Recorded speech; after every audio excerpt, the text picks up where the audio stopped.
Assalamualaikum warahmatullahi wabarakatuh. Bismillahirrahmanirrahim. Ila hadratin Nabiil Mustafa Muhammadin sallallahu alaihi wasallam wa ala alihi wa ashabihi wa azwajihi wa dhurriyyatihi wa ahli baiti ajma'in, thumma ila ruhi silsilatil qadiriyah wa naqshbandiyah wa jami' ahli turuq, khususan hadratir ruhi ghawthal a'zam قطب العالمين السيد الشيخ محي الدين عبد القادر جيلاني قدس الله سره، سيد الشيخ أبي قاسم جدد البغدادي، سيد الشيخ أحمد خطيب شمس بن عبد الغفار، سيد الشيخ طلحة كلشة شربون، سيد الشيخ عبد الكريم بنتن، حضرة الشيخنا المكرم شيخ عبد الله مبارك بن نور محمد، شيخنا مرشدنا سيما صاحب الوفاة تاج العارفين، أوصالهم وفروعهم أهل سلسلاتهم الآخذين عنهم الحضرة جميع أستاذنا والمعلمين وحضرة جميع أولياء الله من المشرق إلى المغرب، خصوصا لحضرة الروح العالم العلامة صاحب البركة رمعرب بالله جدنا الشيخ محمد أرشد البنجري والعالم العلامة صاحب البحر الكرام معرب بالله الشيخ محمد زيني بن عبد الغني البنجري والحضرة جميع أستاذنا والمعلمين ولحضرة والدينا ووالديهم ومن دسب إلينا من دسب إليهم، خصوصا لحضرة مؤلف هذا الكتاب وآله وأزواجه وذريته من دسب إليه. اللهم انفعنا بعلومهم وببركة كرامتهم، شاء لله لهم الفاتحة. أعوذ بالله من الشيطان الرجيم. بسم الله الرحمن الرحيم. الحمد لله رب العالمين الرحمن الرحيم مالك يوم الدين، إياك نعبد وإياك نستعين، اهدنا الصراط المستقيم صراط الذين أنعمت عليهم غير المغضوب عليهم ولا الضالين، آمين.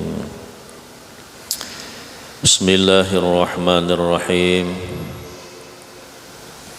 Alhamdulillahi Rabbil Alamin, wassalatu wassalamu ala ashrafil anbiya'i wal mursalin Sayyidina Maulana Muhammadin wa ala alihi wa ashabihi wa man tabi'ahu ila yaumiddin, amma ba'd. Ma'asyiral muslimin wal muslimat, bapak-bapak, ibu-ibu, jamaah Masjid Agung yang dirahmati Allah. Sebelum kita masuk kepada kajian, mari kita Fatihah untuk almarhumah mamanya Ustadz Yasin yang baru meninggal. Mudah-mudahan beliau senantiasa dalam rahmat dan ridha Allah Subhanahu wa taala, diluaskan Allah kubur beliau dan dijadikan Allah kubur beliau taman daripada taman surga Allah Subhanahu wa taala. Ala hadhihi niyat bi barakati nabiyina Muhammadin sallallahu alaihi wasallam wa ahlihi. Al-Fatihah. A'udzu billahi minasyaitonir rajim. Bismillahirrahmanirrahim. Alhamdulillahi rabbil alamin, arrahmanir rahim, maliki yaumiddin, iyyaka na'budu wa iyyaka nasta'in, ihdinas siratal mustaqim siratal ladzina an'amta 'alaihim ghairil maghdubi 'alaihim waladdallin, amin.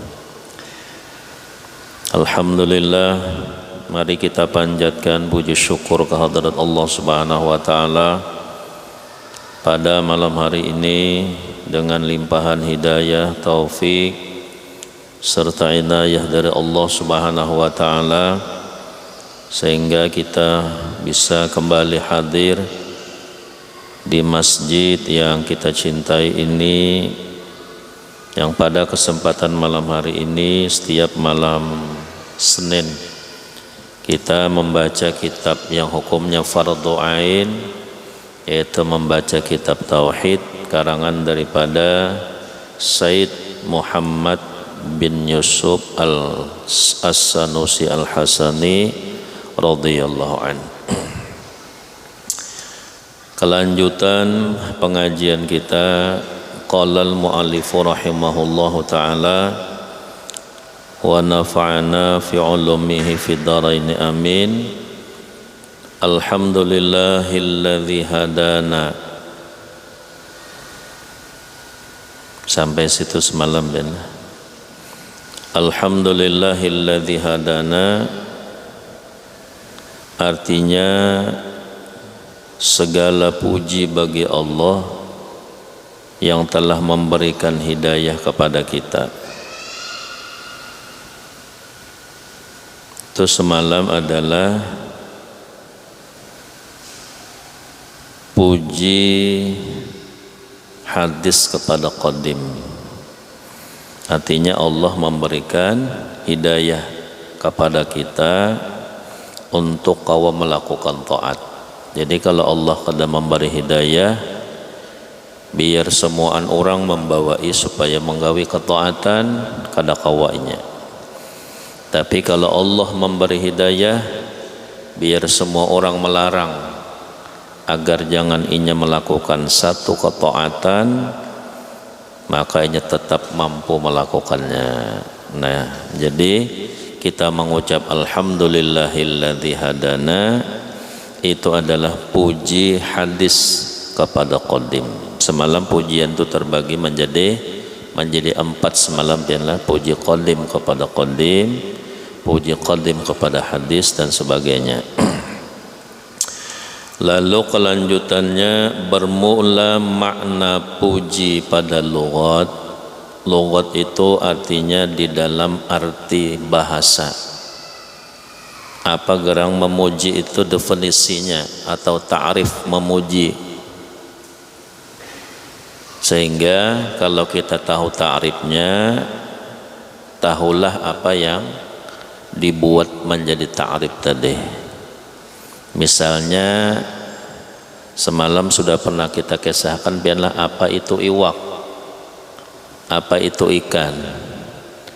Nah, kalau kita tidak mengerti definisi ta'rif daripada iwak, bagaimana kita mengenal mu'arraf? Mu'arraf itu yang dibuat ta'rif, ya si iwak tadi.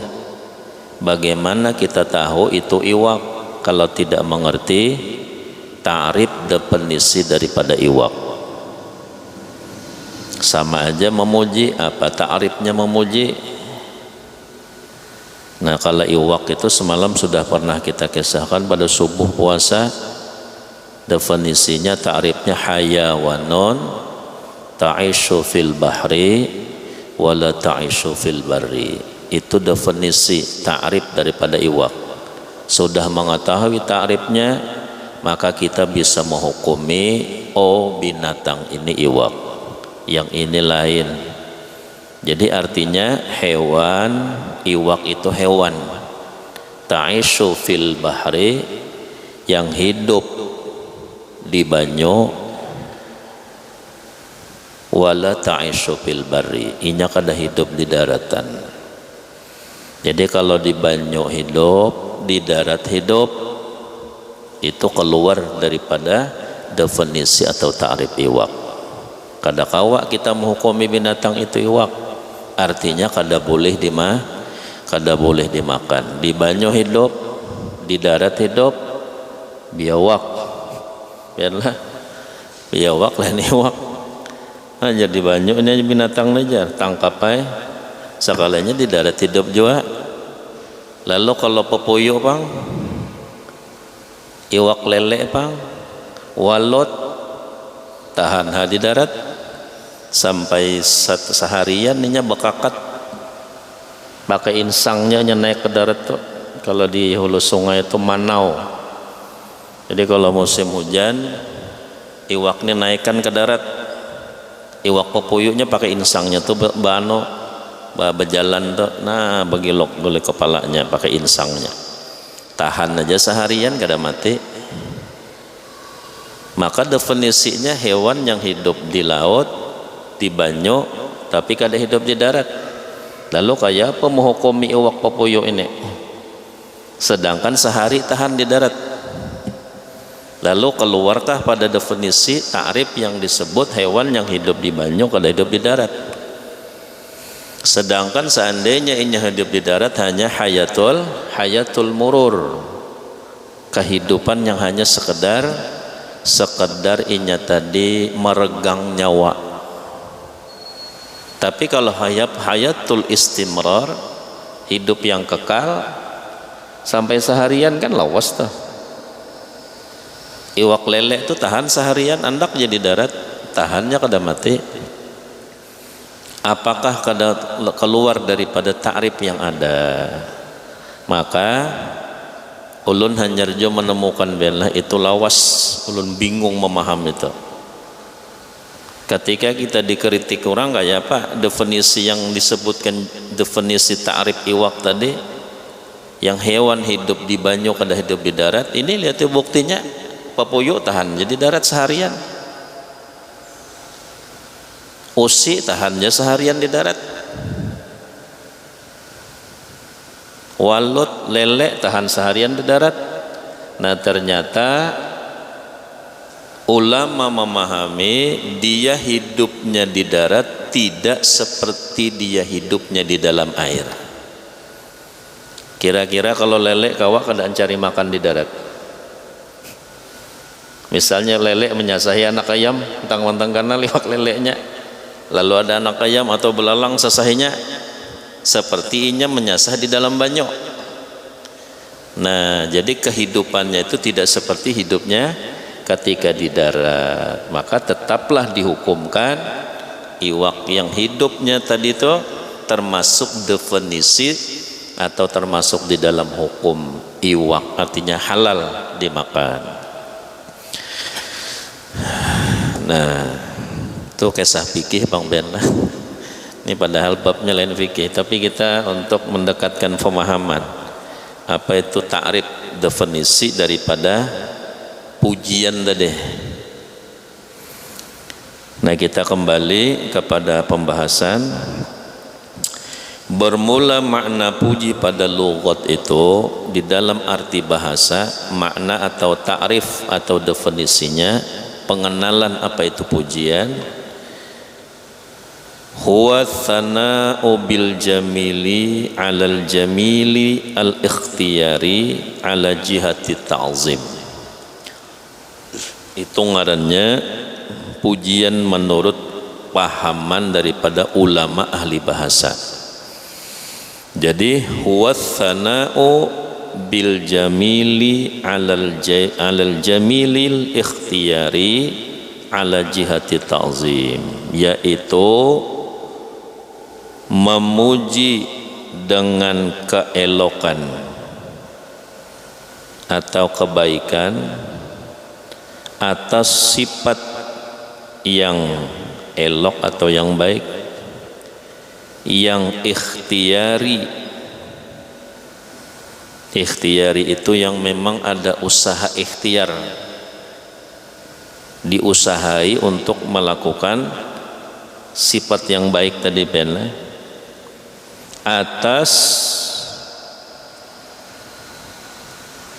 tujuan membesarkan dia, orang yang melakukan yang bisa sifat kebaikan tadi, membesarkan dia. Nah misalnya orang ini berbuat baik lawan kita, ini ikhtiari ngarannya, inya nolong kita, inya melajari kita sesuatu yang kita kada tahu, atau inya tadi menyelamatkan kita daripada bahaya misalnya. Kan ini satu kebaikan yang ikhtiari, ada usaha daripada orang tadi melakukan kebaikan kepada kita, maka kita puji. Si fulan itu orangnya pemurah, si fulan itu orangnya penolong, si fulan itu orangnya selalu melakukan kebaikan. Nah ini ngarannya pujian menurut ahli bahasa, karena ada usaha ikhtiar daripada orang tadi melakukan kebaikan kepada orang lain. Nah kalau inya kada melakukan kebaikan bang, orang ini kada memuji, tidak dipuji oleh orang lain tadi, inya kada melakukan apa-apa lawan orang itu, makanya kada muji. Misalnya tiba-tiba oh si anu tuh selalu buat baik, di mana kada ada ikhtiarnya di dalam melakukan kebaikan, sehingga dengan kebaikannya lalu orang memuji kepadanya. Nah ini pujian menurut arti bahasa. Jadi ada usaha ikhtiar daripada seseorang lalu orang lain memuji kepada kebaikannya. Misalnya kayak tadi lah. Dan puji pada istilah itu, karena kebanyakan ulama ini memahami definisi atau ta'rif itu bil lughah wal istilah, itu kebanyakannya. Jadi menurut arti bahasa atau menurut pandangan para ulama. Jadi arti bahasa itu kayak ini, menurut para ulama kebanyakannya seperti ini. Nah, jadi pujian pada istilah itu menurut pendapat kebanyakan para ulama, perbuatan yang memberitahu ia daripada membesarkan akan yang memberi nikmat dengan sebab keadaannya yang memberi nikmat atas orang yang memuji atau atas orang yang lainnya, sama ada perbuatan itu perkataan dengan lidah atau i'tiqad dengan hati atau amal dengan segala anggota. Nah, panjang definisinya biarlah. Takrifnya pujian menurut pandangan para ulama, panjang benar takrifnya. Jadi kayak tadi, perbuatan yang memberitahu ia daripada membesarkan akan yang memberi nikmat dengan sebab keadaannya yang memberi nikmat. Jadi ada usaha perbuatan orang ini tadi karena diberi nikmat, lalu inya ada juga melakukan satu perbuatan yang baik karenanya ditolong, lalu inya menolong. Itu biarlah. Nah,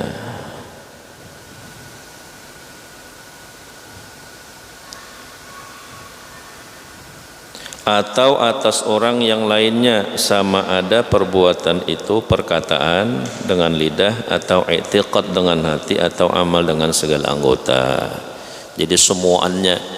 Jadi pujian itu bukan hanya sekedar ucapan di lisan, kita melakukan satu kebaikan kepada orang yang telah memberikan kebaikan kepada kita, atau juga satu i'tiqad keyakinan, itu termasuk di dalam hukum pujian.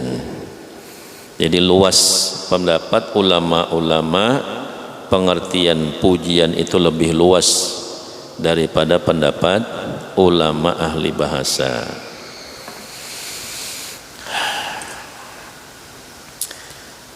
Dan pulang rukun pujian itu 5 perkara. Semalam hukum memuji itu ada 4 semalam biarlah. Ini pulang rukun memuji, rukun pujian itu ada, rukun pujian atau memuji itu ada 5 perkara. Kita kada suah membahas ini biarlah, mempelajarinya tuh kada suah, memikirkannya. Ulama bahari sudah ditulis orang, kita aja kurang mengaji. Kita hanya sekadar membaca aja, tetapi kada meneliti. Ternyata pujian itu di dalamnya ada 5 rukunnya. Kayak sembahyang benlah, kalau kita kada mengaji, kada meneliti, kada mengkaji, asal sembahyang ay banyak benar, mohon maaf ya lah, sembahyang sujudnya salah banyak benar, kada sah. Kalau sembahyangnya bermasalah, semuanya rusak. semuanya rusak. Kita bermadzhab Syafi'i, kayak apa sembahyang kita sesuai menurut madzhabnya Imam Syafi'i. Jangan asal-asalan beribadat, karena pian di akhirat kita di dalam bendera masing-masing daripada imam madzhab tadi. Kita mengikuti madzhab Syafi'i, dilihati di rekamannya, kan ada CCTV-nya itu. Ini kayak ini nah, kelihatan kena putar di rumah nih. Dibukakan rekamannya pas sembahyang, sujud tikam, kenapa kayak itu? Ujar Imam Syafi'i, aku mewajibkan meletakkan anggota 7. Kenapa ikam sujud seperti itu? Kada sah. Oh, ikam lain umpat sini, coba pang takun ke sana. Datang pulang ke imam lain, ujar imam lain, aku kada mengajarkan kayak ini. Pindah pulang, aku kada kayak ini. Lalu kemana? Kemana lagi kita? Jangan asal-asalan beribadat bila. Kalau sembahyangnya rusak berataannya. Kalau hendak baik manusia itu sembahyangnya ditata dengan baik. Mulai syarat dan rukunnya, suratan wa ruhan. Karena sembahyang itu ada dua, ada secara rupa bentuk daripada sembahyang dan ada rohnya sembahyang. Nah, dua-duanya nih kita kaji, pelajari bujur-bujur. Nah, kalau kada dikaji mana kita mengerti lah. Kalau kada dikaji, nah banyak benar salah. Ya Allah, ben kasihan tuh nah. Apalagi kita bersyukur di masjid ini ada majelisnya pulang. Tahu aja seorang ini nol besar, ya kada mau belajar. Coba pang menyusuri tapih seorang bahasa bahari, menyusuri tapih. Aku ini pernah berguru kada? Pernah mengaji khusus duduk beristilah kepada ahlinya kada? Kalau kada tetap dipertahankannya kebungolannya, sombong ngarannya. Arti orang sombong tuh kada harus pakaian baju mewah, serba mewah. Ujar sombong belum tentu. Belum tentu. Kalau ini tasyakur bin nikmat, alhamdulillah ya Allah, engkau beri nikmat tolong ini. Lalu ini mensyukur nikmat diberi Allah dunia tadi. Tahu seorang ni kadang ngerti apa-apa, kadang mau mengaji, itu ngarannya sombong.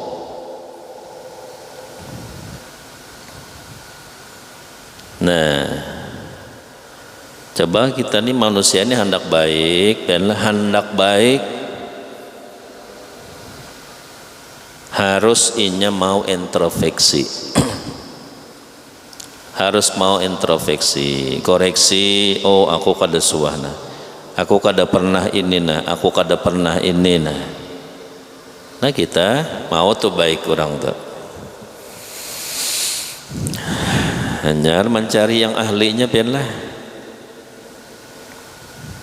Nah jangan, hati-hati kita. Nah ini masalah hukum memuji ini aja tadi nah. Kalau kada mengaji kita kada tahu memuji aja. Sekalinya rukunnya memuji itu, ujar ulama itu ada 5 perkara. Ujar Said Muhammad bin Yusuf As-Sanusi Al-Hasani, ada 5 perkara hukumnya memuji. Pertama, rukunnya belah lain hukumnya. Hukumnya semalam sudah 4 puji qadim kepada hadis dan sebagainya. Jadi rukun pujian itu ada 5 perkara. Pertama, hamid. Alhamdulillahilladzi hadana. Itu alhamdulillah itu pujian belah. Nah, lalu rukunnya pujian itu ada 5. Yang pertama hamid, orang yang memuji. Maulah timbul pujian kalau ada orang yang memuji. Siapa yang dimaksud di sini orang yang memuji? Alhamdulillahilladzi hadana, Said Muhammad bin Yusuf As-Sanusi Al-Hasani. Kan tadi kalau di kitab Sidin Alhamdulillahilladzi hadana. Jadi yang pertama hukumnya hamid. Hamid itu orang yang memuji. Kedua, mahmudun. Mahmud yaitu yang dipuji. Hamidun isim fa'il di dalam ilmu sharaf. Mahmudun isim maf'ul, diambil dari kata dasar hamida, yahmadu hamdan, bahwa hamidun wajaka mahmudun. Jadi mahmud itu isim maf'ul, artinya yang dipuji atau yang kena puji. Siapa yang dimaksud? Yaitu Allah. Alhamdu itu hamid, hamidnya adalah Said Muhammad bin Yusuf As-Sanusi Al-Hasani, artinya yang memuji. Mahmudun yang kedua, siapa yang dipuji? Yaitu Allah. Sampai yang kayak ini ya dibahas ulama, biarlah, luar biasa. Orang alim bahari itu. Jadi kita aja yang kurang mengaji lagi. Kalau kita nih bapadah dalam kehidupan kita ini kada ada dalilnya. Dangkal itu orang tuh pengetahuan dalam agama, dangkal pengetahuan tentang agama, karena tidak ada dalam kehidupan umat Islam yang tidak ada dasarnya. Semalam yang puji qadim kepada hadis, puji qadim kepada qadim itu kan, mana kita tahu juga kalau kada mengaji. Nah, jadi mahmud yang dipuji. Ketiga, mahmud bih, yaitu sifat yang kepujian yang sabit ia bagi Allah. Mahmud itu yang dipuji dengannya. Siapa itu? Sifat yang dipuji itu adalah sifat yang kepujian yang tetap bagi Allah. Apa yang dipuji oleh si hamid adalah hadana, Allah memberi hidayah. Jadi Said Muhammad bin Yusuf Al-Hasani, As-Sanusi Al-Hasani memuji kepada Allah dengan alhamdu, yang dipujinya adalah Allah. Lalu apa yang menyebabkan Sidin memuji kepada Allah? Hadana, yang memberi hidayah. Nah, karena diberi hidayah tadi beliau memuji kepada Allah. Alhamdulillahilladzi hadana. Nah, itu mahmud bih ngarannya. Jadi apa yang menyebabkan pujian tadi? Karena ada hidayah tadi. Keempat, mahmud alaih, yang dipuji atasnya. Jadi mahmud alaih yang keempat, artinya nikmat yang dipuji atasnya.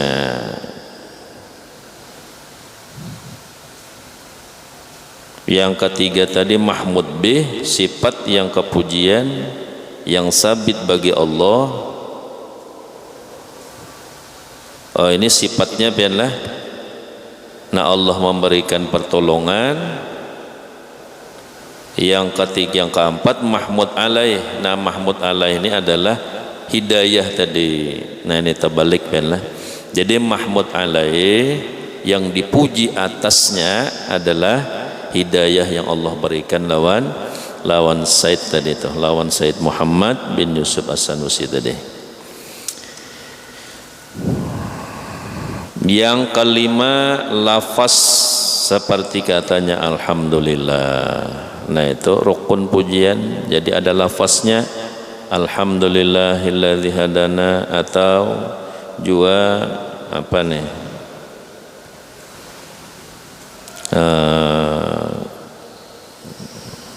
atau kita memuji si fulan itu baik misalnya, atau si fulan itu penolong, itu juga sama aja seperti alhamdulillah, itu pujian. Jadi ada lafaznya dengan kata alhamdulillah, atau kita mengatakan si fulan itu kayak ini dengan sifat kemuliaan-kemuliaan, kebaikan-kebaikan.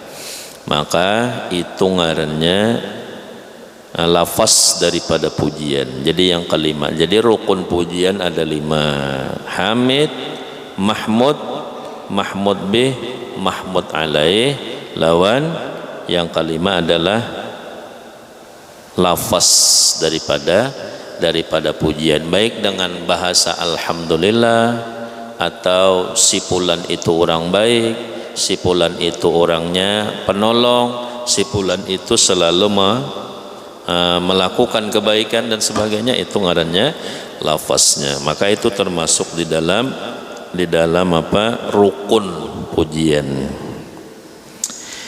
Kemudian diiringi oleh musannif itu dengan salawat dan salam atas Nabi Muhammad sallallahu alaihi wasallam. Musannif itu yang mengarang kitab artinya benar. Kemudian diiringi oleh musannif yang mengarang kitab itu dengan salawat dan salam atas Nabi Muhammad sallallahu alaihi wasallam. Ini kemudian dengan diiringi oleh musannif itu kata-kata daripada Syekh Zainal Abidin bin Muhammad Al-Fattani. Kan Sidin mensyarahkan daripada kitab Said Muhammad bin Yusuf As-Sanusi Al-Hasani. Jadi diiringi dengan salawat dan salam atas Nabi Muhammad sallallahu alaihi wasallam dengan katanya wassalatu wassalamu ala Rasulillah. Bermula rahmat dan salamnya Allah itu atas Rasulullah sallallahu alaihi wasallam, yakni Nabi Muhammad sallallahu alaihi wasallam.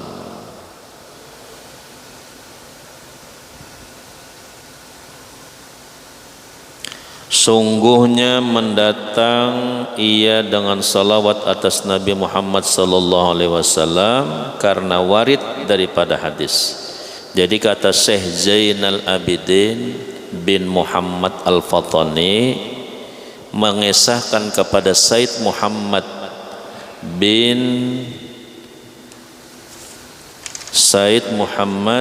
bin Yusuf As-Sanusi Al-Hasani.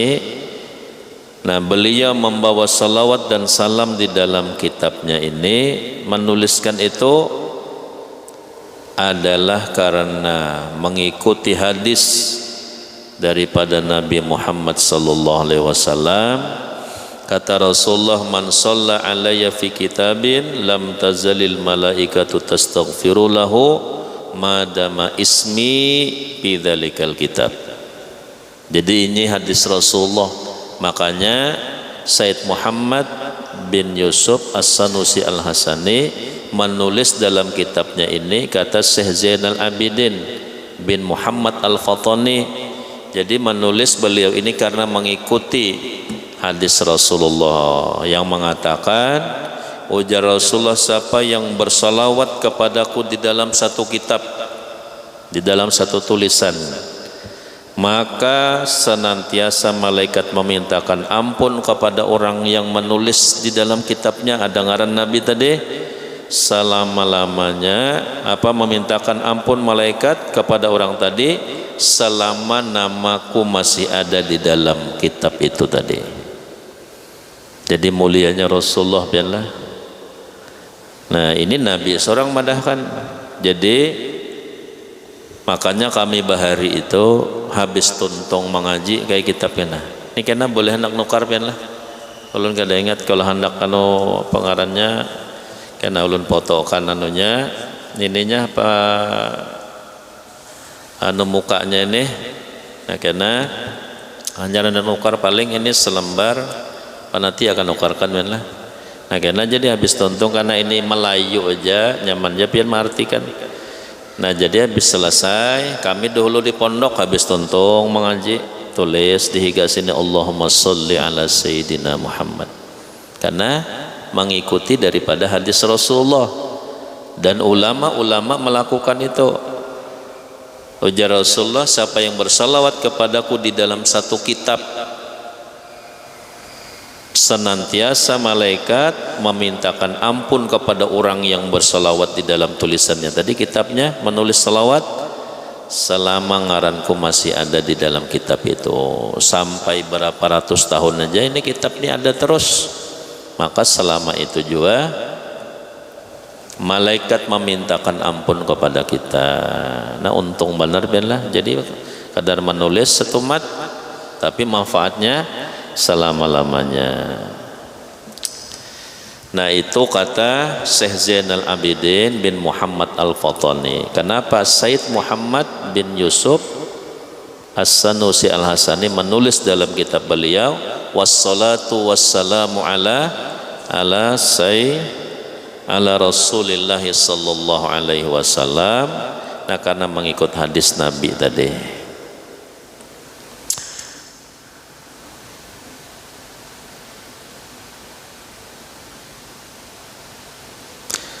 Dan dihimpunkan salam dengan salawat itu wassalatu wassalamu tadi, dan dihimpunkan salam dan salawat. Kenapa wassalamu aja bang, pakai satu aja, atau wassalatu aja? Nah dihimpunkan antara salawat dan salam itu karena hendak melepaskan daripada makruh, menunggalkan salah satu daripada keduanya. Nah ini makruh benlah. Misalnya wassalatu ala nabiyina kadada wassalam makruh tuh. Coba kita buka di dalam kitab-kitab para ulama-ulama, pasti wassalatu wassalamu. Jarang misalnya wassalamu ala Rasulillah satu aja, atau wassalatu ala nabiyina Muhammad. Nah menggabungkan wassalatu wassalamu itu supaya melepaskan daripada makruh. Jadi kalau sebuting aja makruh, makruh itu Allah kada suka. Karena Allah berfirman dalam Al-Quran, ya ayyuhalladzina amanu sallu alaihi wasallimu taslima. Kan dua kalau biarlah. Nah kita satu aja. Nah, maka makruh menunggalkan itu tadi, sebuting aja. Nah ini di fikih ngalih kita cari ini. Terkalinya di dalam kitab tauhid ada.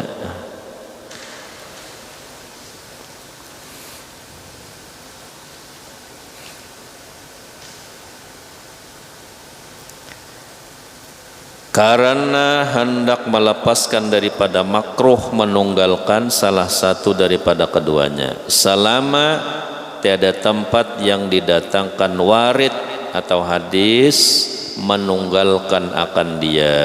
Terkecuali memang ada hadis yang memang misalnya hanya wassalamu ala nabiyina, misalnya apa, misalnya pernah. Nah, at-tahiyyatul mubarakatus salawatut thayyibatu lillah, assalamu alayka ayyuhan nabiyyu wa rahmatullah. Kadada as-salatu wassalamu alayka, kada kalau benar. Nah, kecuali memang ada dasar yang memang itu menurut hadis dan pendapat para ulama yang memang itu boleh hanya satu daripada keduanya. Terkecuali memang ada kayak itu. Nah, kalau misalnya tidak, kalau kada ada dasarnya, kita makruh mengambil salah satu daripada, dipisahkan antara salawat dan salam tadi. Misalnya sallallahu ala Muhammad, padahal kada ada Allahumma salli ala Muhammad, kada Allahumma salli wa sallim ala Muhammad. Misalnya salah satu sahabat pernah bertanya, ya Rasulullah, bagaimana kami bersalawat kepada engkau? Qul Allahumma salli ala Muhammad. Kada pakai Allahumma salli wa sallim ala Muhammad. Karena memang ada hadis yang hanya menunggalkan sallu, kada pakai wasallim. Nah, kecuali memang ada hadis yang memadahkan, itu boleh dibaca satu aja. Kalau memang kada ada, maka jangan kita baca baca satu aja, artinya baca dua-duanya. Allahumma sholli wa sallim ala sayyidina Muhammad. Kalau kada makruh.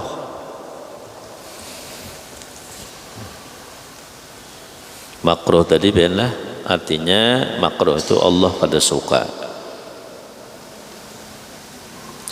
Adapun jikalau datang warid hadis dengan menunggalkan dia, maka tiada makruh menunggalkan dia. Kayak tadi Allahumma sholli ala Muhammad, kaifa nusalli alaika ya Rasulullah. Sahabat bertanya, bagaimana kami bersalawat kepadamu ya Rasulullah? Qul Allahumma sholli ala Muhammad. Itu warid, artinya memang ada hadis yang menjelaskan menunggalkan salawat tapi tidak disertai dengan salam. Nah, misalnya sallallahu ala Muhammad, sallallahu ala Muhammad, sallallahu ala Muhammad, ya Allah biarlah sallallahu ala Muhammad, kada ada sallallahu alaihi wasallim ala Muhammad. Nah, apakah itu makruh? Kada, karena ada warid hadis qul Allahumma sholli ala Muhammad. Jadi sallallahu ala Muhammad, sallallahu ala Muhammad. Jadi kada makruh. Kalau ada yang bersalawat kayak itu sallallahu alaihi wasallam, makruh pian. Kenapa kada pakai salam?